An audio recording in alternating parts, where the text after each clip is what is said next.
Namaste and Jai Hind to all my dear students. I am your counselor Guruma, Priya Guruma. I hope you all are safe and doing well.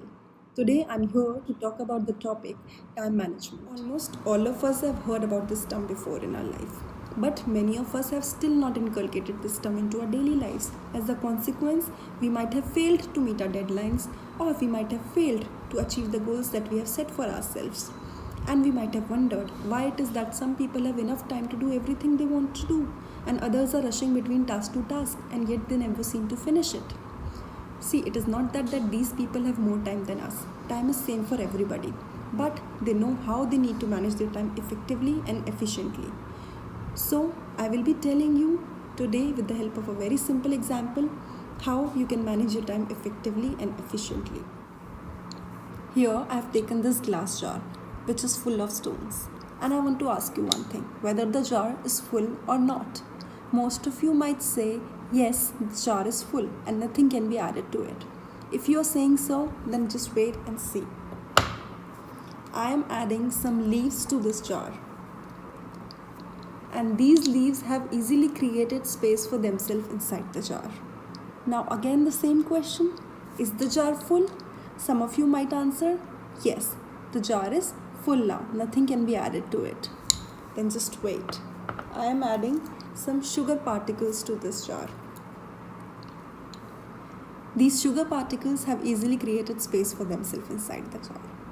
Now again the same question, whether the jar is full or not. Now most of you might answer no, the jar is not full. And if you are answering so, then you are answering it rightly. I am going to add some water to the jar now.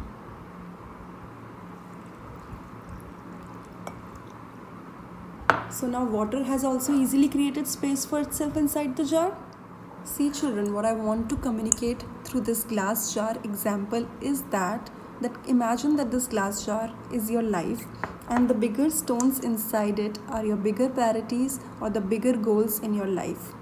And the things which I added inside the jar later on, the water, the sugar and the leaves, are the smaller priorities you have in your life. If this activity would have been performed in a reverse manner, then in the end you would have noticed that there is no space left for the bigger stones inside the jar. Similarly, in your life also, if you waste most of your time performing the smaller tasks or the lesser important activities, then there will be no time left for your bigger goals, and which in turn will leave you in a disturbed and stressful state. So the learning here is that always do the things which are more important first and then do the lesser important things. And you can do this by creating a to-do list daily in the morning. Mention all the activities you want to achieve during the day in that list based on the order of their priority, and then at the end of the day put a tick mark against those activities that you have accomplished during the day and put a cross against the activities that you were not able to accomplish during the day. This will make you more aware about the amount of time that you have wasted throughout the day in performing the activities that were less important and which were not at all present in your priority list. And remember, my dear children, time and tide waits for none. So be more effective and efficient in managing your time and do not waste your time at all.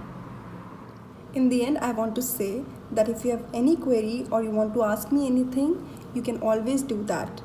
You can mail me on the email ID given below. I will respond to your mail as soon as possible. Till then, stay home, stay happy, stay safe. Namaste.